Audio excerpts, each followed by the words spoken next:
കടൽ കാണാൻ അവർ ഒരുമിച്ച് മുഴപ്പിലങ്ങാടെത്തി. ഗൃഹാധിഷ്ഠിത വിദ്യാഭ്യാസം നേടുന്ന വിദ്യാർത്ഥികൾക്കായി മട്ടന്നൂരിൽ സംഘടിപ്പിച്ച സഹവാസ ക്യാമ്പിലെ വിദ്യാർത്ഥികളാണ് കടൽ കാണാനെത്തിയത്. ആർത്തുല്ലസിച്ച് സന്തോഷത്തിൻ്റെ പാരമ്യത്തിലെത്തിയാണ് അവർ മടങ്ങിയത്. മട്ടന്നൂർ BRCക്ക് കീഴിൽ വരുന്ന ഗൃഹാധിഷ്ഠിത വിദ്യാഭ്യാസം നേടുന്ന വിദ്യാർത്ഥികളാണ് ദ്വിദിന ക്യാമ്പിലെ കടലറിയാമെന്ന സെഷന്റെ ഭാഗമായി മുഴപ്പിലങ്ങാട് ബീച്ചിലെത്തിയത്.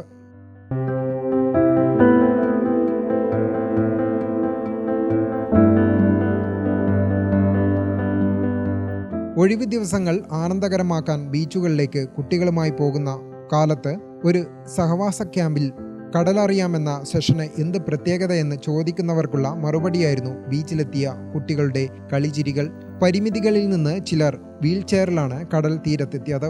എങ്കിലും ബീച്ചിലെത്തിയതിൻ്റെ സന്തോഷം അവരുടെ മുഖത്ത് തെളിഞ്ഞു കാണാമായിരുന്നു. ചിലരെ രക്ഷിതാക്കളും അധ്യാപകരും ചേർന്ന് തോളോട് ചേർത്ത് തിരയിലേക്ക് നടത്തി.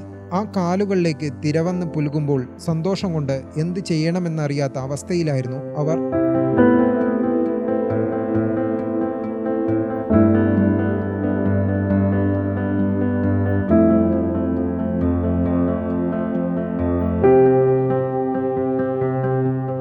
ചിലർ ബീച്ചിൽ കുളിച്ചു. തീരത്ത് നിർമ്മിച്ച താൽക്കാലിക ശില്പ നിർമ്മാണത്തിലും അവർ പങ്കാളികളായി.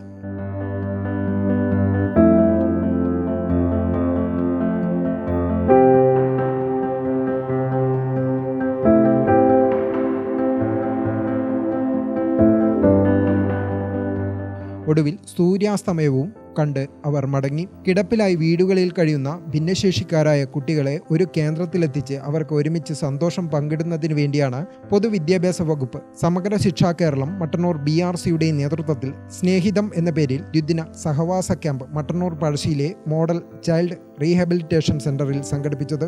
എന്തായാലും അവർക്ക് സന്തോഷം നൽകാൻ ദ്വിദിന ക്യാമ്പ് കൊണ്ട് സാധിച്ചു എന്നത് തീർച്ചയാണ്. ഗ്രാമിക ന്യൂസ്, മട്ടന്നൂർ.